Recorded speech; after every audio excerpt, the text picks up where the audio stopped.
Hello दोस्तों, कैसे हैं आप सब लोग। आशा है अच्छे होंगे। स्वागत है आप सबका एजुकेशन चैनल पर, जिसमें हम देख रहे हैं एनसीईआरटी हिंदी बसंत। तो वीडियो को देखने के लिए चैनल को लाइक कर लीजिए, शेयर कर दीजिए और सब्सक्राइब कर लीजिए। आइए शुरू करते हैं इस वीडियो के माध्यम से इस पाठ को बारे में पढ़ना।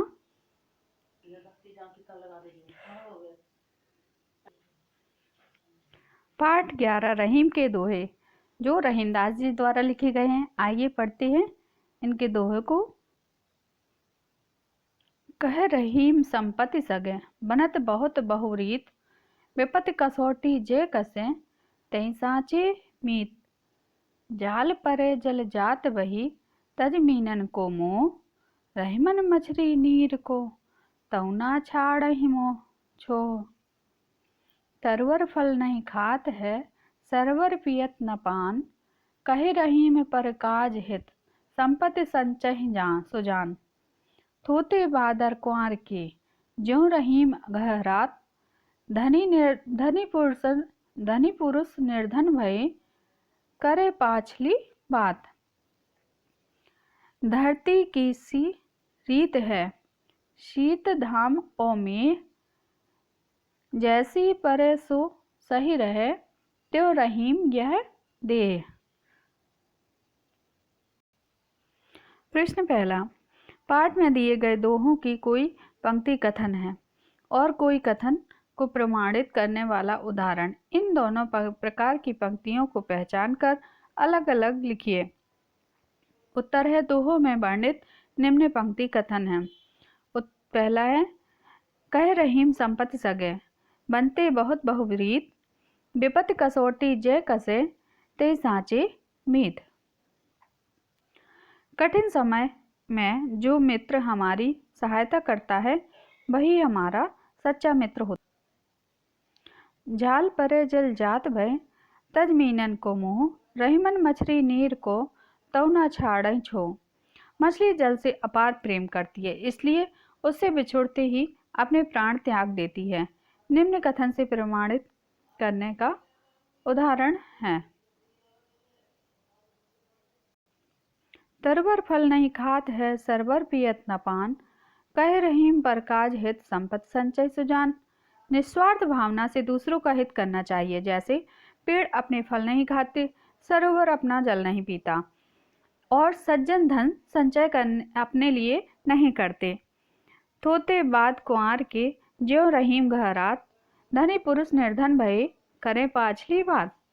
कई लोग गरीब होने पर भी दिखावे हेतु अपनी अमीरी की बातें करते रहते हैं। जैसे अश्विन के महीने में बादल केवल गहराते हैं और बरसते नहीं हैं। धरती की सी रीत है, शीत धाम ओ में, जैसे परे सो सही रहे, ज्यों रहीम यह दे। मनुष्य को सुख दुख समान रूप से सहने की शक्ति रखनी चाहिए। जैसे धरती सर्दी गर्मी व बरसात सभी मौसम समान रूप से सहती है। अगला प्रश्न है, रहीम ने कुंवर के मास में गरजने वाले बादलों की तुलना ऐसे निर्धन व्यक्ति से की है, जो पहले कभी धनी थे और बीती बातों को बताकर दूसरों को प्रभावित करना चाहते हैं। दोहे के आधार पर आप सावन को बरसने और गरजने वाले बादलों के विषय में क्या कहना चाहोगे। उत्तर है, रहीम ने अश्विन महीने में आसमान में छाने वाले बादलों की तुलना निर्धन हो गए धनी व्यक्तियों से इसलिए की है, क्योंकि दोनों गरज कर रह जाते हैं, कुछ कर नहीं पाते। बादल बरस नहीं पाते, निर्धन व्यक्ति धन लौटाकर नहीं आता, निर्धन व्यक्ति का धन लौटकर नहीं आता। जो अपने बीते हुए सुखी दिनों की बात करते रहते हैं, उनकी बातें बेकार और वर्तमान परिस्थितियों में अर्थहीन होती हैं। दोहे के आधार पर सावन के बरसने वाले बादल धनी तथा कुंवर के गरजने वाले बादल निर्धन कहे जा सकते हैं। अगला प्रश्न है, नीचे दिए गए दोहों में बताई गई सच्चाइयों को यदि हम अपने जीवन में उतार लें तो उसके क्या लाभ होंगे। उत्तर है, तरवर फल नहीं खाते, संचय सुजान। और इनके उत्तर देखते हैं। इस दोहे के माध्यम से रहीमदास जी यह बताने का प्रयास कर रहे हैं कि वृक्ष अपने फल नहीं खाते और सरोवर अपना जल नहीं पीते हैं। उसी प्रकार सज्जन अपना संचित धन अपने लाभ के लिए उपयोग नहीं करते, उनका धन दूसरों की भलाई में खर्च करते हैं। यदि हम इस सच्चाई को अपने जीवन में उतार लें अर्थात अपना लें तो अवश्य ही समाज का कल्याणकारी रूप हमारे सामने आएगा और राष्ट्र सुंदर रूप में विकसित होगा। धरती की सी रीत दोहे का अर्थ है। इस दोहे के माध्यम से रहीम बताने का प्रयास कर रहे हैं कि मनुष्य को धरती की भांति सहनशील होना चाहिए। यदि हम सत्य को अपनाएं तो हम जीवन में आने वाले सुख दुख को सहज रूप से स्वीकार कर सकेंगे, अपने मार्ग से कभी विचलित नहीं होंगे, हम हर परिस्थिति में संतुष्ट रहेंगे, हमारे मन में संतोष की भावना आएगी। अगला प्रश्न है, प्रचलित हिंदी रूप लिखिए। शब्दों के प्रचलित हिंदी रूप लिखिए। जैसे परे का पड़े, विपत्ति का विपत्ति, मछली का मछली, बादर का बादल, शीत का शीत। नीचे दिए गए उदाहरण पढ़िए। बनत बहुत बहुरीत, जाल परे जल जात रही। उपयुक्त उदाहरण की पहली पंक्ति में बा का प्रयोग कई बार किया गया है, दूसरी पंक्ति में जा का प्रयोग। इस प्रकार बार बार एक ध्वनि से आने वाले शब्द भाषा आने से भाषा की सुंदरता बढ़ जाती है। वाक्य रचना की इस विशेषता के अन्य उदाहरण खोजकर लिखिए। उत्तर है दावे व दबे, संपत्ति संचय सुजान, चारु चंद्र की चंचल किरणें, तर तमाल तरवर बहु छाए, रघुपति राघव राजा राम। बहुविकल्पीय प्रश्न। रहीम के दोहे का मुख्य अभिप्राय, नीति की बातें। अगला प्रश्न है, संपत्ति सगे में किस अलंकार का प्रयोग हुआ है? तो उत्तर है अनुप्रास अलंकार। साचा मीत किसे कहा गया है? उत्तर है साचा मीत विपत्ति की कसौटी पर खरा उतरने वाले को कहा गया है। अगला प्रश्न है, जाल पड़ने पर पानी क्यों बह जाता है? उत्तर है मछलियों से सच्चा प्रेम न करने के लिए। अगला प्रश्न है, क्या जल मछली से प्रेम करता है? उत्तर है पता नहीं। अगला प्रश्न है, पेड़ अपना फल स्वयं क्यों नहीं खाते हैं? उत्तर है क्योंकि वे परोपकारी होते हैं। सज्जन संपत्ति क्यों जमा करते हैं? उत्तर है धनवान बनने के लिए।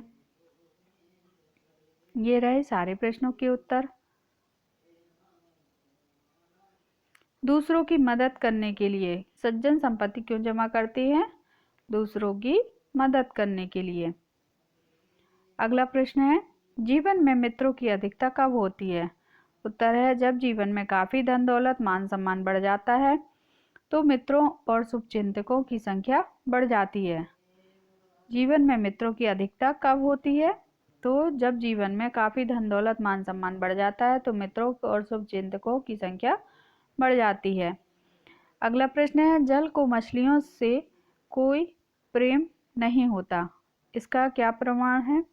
उत्तर है जल को मछलियों से कोई प्रेम नहीं होता, इसका यह प्रमाण है कि मछलियों के जाल में फंसते ही जल उन्हें अकेला छोड़कर आगे बह जाता। अगला प्रश्न है, सज्जन और विद्वान के संपत्ति संचय का क्या उद्देश्य होता है? उत्तर है सज्जन और विद्वान संपत्ति का अर्जन दूसरों की भलाई के लिए करते हैं, उनका धन हमेशा दूसरों की भलाई में खर्च होता है। अगला प्रश्न है, रहीम ने कुंवार मास के बादलों को कैसा बताया? उत्तर है रहीम ने कुंवार महीने के बादलों को थोथा यानी बेकार गरजने वाला बताया है। अगला प्रश्न है, वृक्ष और सरोवर किस प्रकार दूसरों की भलाई करते हैं? उत्तर है वृक्ष और सरोवर अपने द्वारा संचित वस्तु का स्वयं उपयोग नहीं करते, यानी वृक्ष असंख्य फल उत्पन्न करता है लेकिन वह स्वयं उसका उपयोग नहीं करता है, वह फल दूसरों के लिए देते हैं। ठीक इसी प्रकार सरोवर भी अपना जल स्वयं न पीकर उसे समाज की भलाई के लिए संचित करता है। अगला प्रश्न है, रहीम मनुष्य को धरती से क्या सीख रहीम मनुष्य को धरती से क्या सीख देना चाहता है? उत्तर है रहीम मनुष्य को धरती से सीख देना चाहता है जैसे धरती सर्दी गर्मी बरसात सभी ऋतुओं में एक समान रूप से सहती है, वैसे ही मनुष्य को भी अपने जीवन में सुख दुख को सहने की क्षमता होनी चाहिए। अगला प्रश्न है, कुंवार के महीने रहीम ने कुंवार के बादलों की तुलना किससे और क्यों की है? उत्तर है रहीम ने कुंवार के बादलों की तुलना उन लोगों से की है जो अमीरी से निर्धन हो चुके हैं। निर्धन लोगों जब उन दिनों की बात करते हैं जब वे धनी और तथा सुखी थी, तो उनकी बातें पूर्णतः कुंवार के बादल की खोखली गरज जैसी होती हैं। कुंवार बादल गरजते भर हैं, कभी बरसते नहीं हैं। उसी प्रकार धनी लोग निर्धन होकर अपनी अमीरी की बातें करते हैं।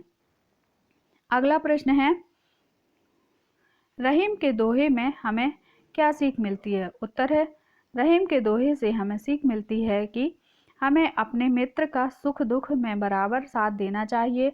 हमारे मन में परोपकार की भावना होनी चाहिए। जिस प्रकार प्रकृति हमारे लिए सदैव परोपकारी करती है, उसी प्रकार हमें दूसरों की मदद करनी चाहिए। रहीम वृक्ष और सरोवर की तरह संचित धन को जन कल्याण में खर्च करने की सीख देते हैं। अंतिम दोहे में रहीम हमें सीख देने का प्रयास करते हैं कि धरती की तरह जीवन में सुख दुख को समान रूप से सहन करने की शक्ति रखनी चाहिए। अगला प्रश्न है, हमें वृक्ष और सरोवर से क्या शिक्षा ग्रहण करनी चाहिए? उत्तर है हमें वृक्ष और सरोवर से परोपकार करने की शिक्षा ग्रहण करनी चाहिए। वृक्ष और सरोवर निस्वार्थ भाव से दूसरों की भलाई करते हैं, उसी प्रकार हमें दूसरों की भलाई निस्वार्थ भाव से करनी चाहिए। तो ये थे हमारे रहीम के दोहे। आगे के वीडियो में आगे के पार्ट को करेंगे। धन्यवाद।